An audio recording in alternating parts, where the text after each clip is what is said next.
Et salut les amis, bienvenue dans cette vidéo du coup où je vais m'adresser à une petite partie de la communauté seulement. Cette vidéo s'adresse à tous les parents des jeunes comédiens, des jeunes acteurs qui sont tombés là un petit peu par hasard et ces parents en question se posent 36 000 questions sur l'épanouissement personnel de leur enfant. Aujourd'hui, tout simplement, j'ai discuté avec plusieurs parents qui sont venus me poser des questions en me disant « Tiens, mon enfant est acteur, il est tombé dedans depuis qu'il est petit, il adore ça, il a ce côté théâtral, il a déjà eu telle expérience, etc. Il adore ça. » Mais nous, en tant que parents, on se pose des questions. Et donc, en discutant avec eux, je me suis rendu compte qu'il y a des questions qui revenaient fréquemment.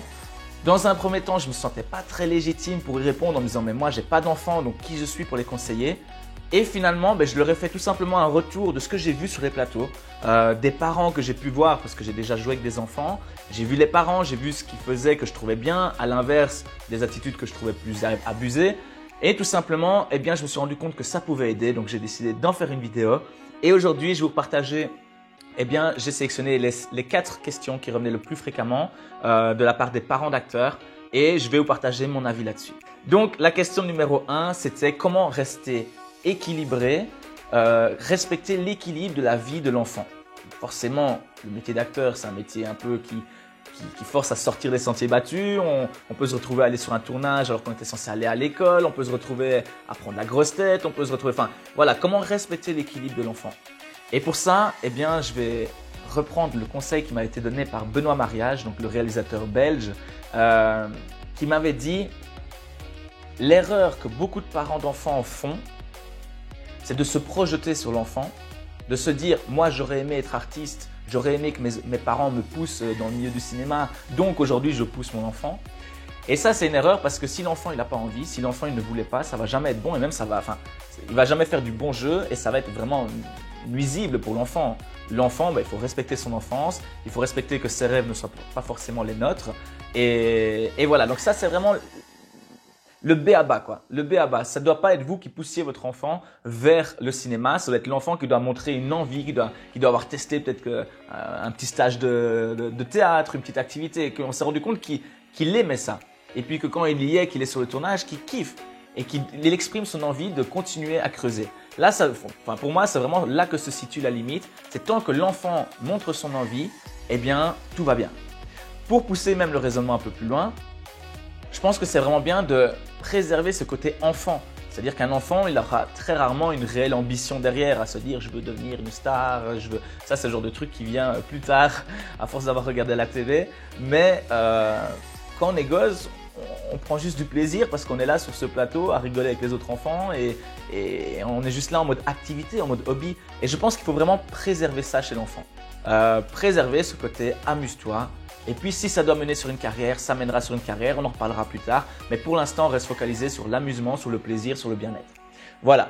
Alors, avant de passer à la question suivante, il y a une des mamans qui m'avait dit « Oui, mais Daniel, moi, mon enfant, si je dois l'écouter et y aller seulement quand il en a envie, il va dire un jour qu'il en a envie, il va prendre un gros plaisir à faire la vidéo de présentation, il va le faire avec sa sœur, il va s'amuser, on va envoyer la vidéo de présentation. Et puis, il va être repris et puis là, il dira « Non, j'ai plus envie ». Donc elle dit « Daniel, là je dois faire quoi du coup ?» Et là je pense qu'on passe sur un autre débat.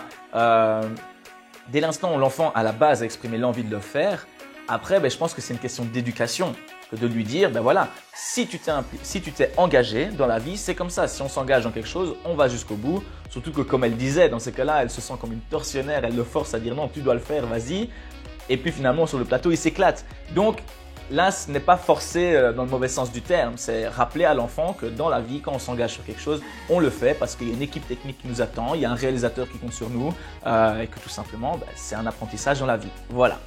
Donc, je pense que vous avez compris la nuance, l'enfant doit vouloir le faire et puis après, on lui apprend à le faire jusqu'au bout. Question numéro 2. Est-ce qu'il faut accepter ou non tous les rôles? Donc ça… je vous rassure, c'est une question qu'on se pose autant apparemment quand on est enfant, mais surtout quand on est adulte, on se pose la même question. Et en soi, il n'y a pas une seule bonne réponse. Il n'y a pas « oui, il faut accepter tous les rôles » ou « non, il ne faut pas accepter tous les rôles ». Pour faire simple, ça dépend de chacun. Et à quel niveau ça dépend de chacun? Moi, ce que j'applique pour moi-même et ce que je recommande, c'est de rester tout simplement aligné avec ses valeurs. C'est-à-dire, est-ce que tu ne vas pas à l'encontre de toi-même en faisant ce rôle-là? Je donne un exemple, il y a la nudité qui peut se poser comme question, en tout cas chez les adultes. Est-ce que je fais de la nudité ou pas? Et moi, personnellement, je suis OK, ouvert à l'idée de faire de la nudité, mais il faut que ça ait un sens, il faut que ça soit logique, soit que ça soit un beau film et que ça soit logique dans cette scène-là d'être nu. Je ne vais pas faire du nu pour faire du nu dans n'importe quel projet et me retrouver à poil dans tous les films, ça n'a aucun sens. Donc, je vais vraiment faire au cas par cas. Est-ce que ici, ça me semble cohérent? Est-ce que dans ce film, j'accepte de faire du nu? Oui ou non? Et selon mes valeurs, est-ce que ça me semble juste? Oui ou non? Pareil, si par exemple, je devais faire un personnage qui fait l'apologie du racisme. Mais moi, je ne m'identifie pas à mon personnage. Je peux le jouer, donc je peux jouer ce personnage-là. Mais je vais me poser la question, est-ce que ça me pose un souci de conscience? Et la réponse, je la connais déjà. C'est que si le film fait réellement l'apologie du racisme, alors oui, ça me pose un souci de conscience, alors je refuserai le rôle. Par contre, si je vois que derrière ce rôle de raciste, le film, lui, il a une morale qui incite à aller contre le racisme, à ce moment-là, je le ferai sans souci. Vous voyez, en fait, l'idée, c'est vraiment d'être aligné avec ses valeurs. Donc, posez-vous la même question vis-à-vis de votre enfant. Ce rôle-là qu'on me demande de lui faire, est-ce que ça me pose un souci de conscience? Est-ce que ça me semble correct? Est-ce que ça me semble bien? Est-ce que lui, il en a envie? Si la réponse est oui, on fonce. On y va, on s'amuse, on vit l'expérience. Parce que forcément, en fait, dans le meilleur des mondes, dans l'idéal de l'idéal, eh bien, on choisirait uniquement les rôles qui nous plaisent parfaitement. Vraiment, ce rôle, je voulais le jouer. Sauf que la réalité des faits, ça n'a rien à voir. La réalité, c'est qu'il y a très peu de rôles pour le nombre de comédiens, que du coup, en général, on prend ce qu'on nous donne. Et donc, moi, ça s'arrête là. Si on me donne un rôle, je le prends, tant qu'il ne va pas à l'encontre de mes valeurs. Donc, à vous de voir, mais je vous invite à faire pareil avec vos enfants. Tant que ça ne va pas à l'encontre des valeurs, on y va, on s'amuse, on fonce. Question numéro 3 qui revenait fréquemment. Comment ne pas être un parent chiant sur le plateau? Cette question me fait fort rire. Donc, je pense, et je vais vous répondre exactement comme j'ai répondu à cette maman, je pense pas que ça soit possible de ne pas être un parent chiant sur un plateau. Forcément, le parent, à chaque fois qu'il va intervenir, ça va être chiant pour l'équipe technique. Parce que si le parent intervient, ça veut dire qu'il parle, ça veut dire qu'il distrait l'enfant, ça veut dire que… Voilà, ça veut dire qu'il dit hey, les gars, nous on doit s'arrêter, on doit se barrer, ou enfin bref. Donc ça va forcément faire un peu chier l'équipe technique. Mais le truc, c'est que c'est pas pour autant que vous devez rester absolument muet et tout accepter. Je pense que vous allez permettre de créer un équilibre. C'est-à-dire, c'est un peu comme le principe de l'offre, de la loi et de la demande sur le marché. C'est-à-dire que le vendeur, il veut vendre le plus cher possible et l'acheteur, il va acheter le moins cher possible. Et donc, les deux créent un équilibre. Ça crée le prix. Eh bien, c'est un peu pareil ici sur un tournage. Le réalisateur et l'équipe technique, ils voudraient pouvoir tourner pendant 15 heures d'affilée, non-stop, comme ça on respecte les délais, et on bouffe pas, on s'en fout, on travaille, on avance. Et à l'inverse, le parent va dire vous êtes gentil, mon enfant, faut le respecter, ça fait déjà X heures qu'on bosse, il n'a pas encore mangé, à un moment donné, stop, il faut aussi respecter l'enfant. Et l'équilibre entre les deux, les deux avis vont créer un équilibre.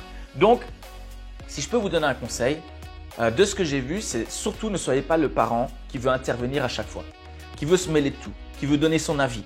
Clairement, ne donnez pas votre avis. Les experts en termes du film, ils sont là. Ça ne les intéresse pas d'avoir l'avis de personnes extérieures au milieu du cinéma parce que il y a 9 chances sur 10 que vous disiez une bêtise. Donc franchement, ça ne les intéresse pas. Ne donnez pas votre avis sur la réalisation, sur comment faire. Vraiment, abstenez-vous. Par rapport à l'enfant, n'intervenez pas systématiquement, même s'il refuse ou s'il est un petit peu réticent à faire certaines scènes. Parce que si vous intervenez systématiquement, vous allez empêcher le réalisateur de créer une relation avec l'enfant. Donc laissez d'abord le réalisateur essayer de créer le contact, essayer de créer une relation. Restez sur le côté, veillez au grain, veillez à ce qu'on n'exagère pas, qu'il n'y ait pas d'abus avec votre enfant. Mais tant que vous pouvez rester silencieux, restez-le. Et si à un moment donné vous dites là ça va pas, parce que ça fait trop longtemps qu'il bosse, ou parce qu'il n'a pas mangé, ou parce que vous sentez qu'on malmène votre enfant, j'imagine le pire, à ce moment-là vous intervenez. Parce que vous êtes là pour ça et que bien sûr on ne pourra jamais vous en vouloir d'être là pour veiller au grain avec votre enfant, c'est évidemment du bon sens. Donc voilà, ça crée cet équilibre. Tant que vous pouvez rester silencieux, restez-le. Et si vous voyez quelque chose vraiment qui ne va pas, à ce moment-là intervenez. Mais n'essayez pas de faire le travail à la place de l'enfant ou à la place du réalisateur parce que là, vous allez pencher vraiment dans les parents qui font chier, quoi. Donc évitez de tomber dans cette case-là. Voilà, question numéro 4, qui est la dernière question en l'occurrence. Eh bien, est-ce que le fait de faire de la figuration pour un enfant, est-ce que ça peut être nuisible à sa carrière?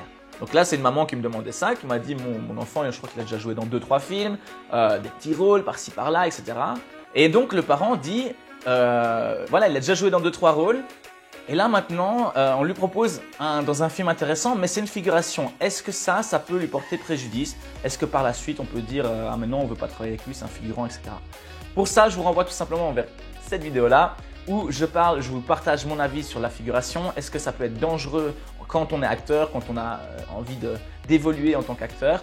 Et sans vous spoiler la vidéo, mais de façon générale, ça dépend vraiment des avis. Moi, je recommande personnellement de faire maximum 1 ou 2 figurations et d'éviter de tomber là-dedans. Si on a déjà accès à certains rôles, en fait, je vois pas trop l'intérêt d'aller faire de la figuration. Après, c'est propre à chacun. Comme pour tout dans le cinéma, il n'y a pas une seule règle. Donc, n'hésitez pas, si vous voulez avoir plus d'infos, retournez voir la vidéo. Voilà, et bien tout simplement ce que je vous invite à faire. Donc vous parents d'acteurs qui avez vu cette vidéo, je vous invite à mettre dans les commentaires les autres questions que vous auriez par rapport à vos enfants, par rapport à la carrière de votre enfant d'acteur, les questions que vous en tant que parent vous posez. Si je vois qu'il y a plusieurs questions, si je vois que vraiment c'est un sujet qui vous travaille, eh bien je referai évidemment une nouvelle vidéo en essayant de répondre au mieux à toutes vos questions. Si cette vidéo vous a plu, je compte sur vous, éclatez le pouce bleu, franchement ça me fait super plaisir. Tout simplement, je vois une vidéo qui a plein de likes, je suis tout content, voilà, j'ai mon petit sourire. Je suis content de moi, j'ai fait du like. Et n'oubliez pas, je vous remets également le lien juste en dessous de la vidéo, dans les commentaires, le lien de mon livre. Donc c'est un e-book que j'ai écrit, il fait une petite 30aine de pages. Ça explique un petit peu 5 astuces pour évoluer, pour démarrer une carrière d'acteur. Il est totalement gratuit, donc en dessous de cette vidéo, n'hésitez pas à le télécharger. Voilà, si ce type de contenu vous plaît, évidemment, abonnez-vous, activez bien la petite clochette, comme ça, vous ne loupez aucun contenu. Je vous souhaite une très bonne fin de journée, j'espère que ça vous a plu, je vous dis à très bientôt. Ciao!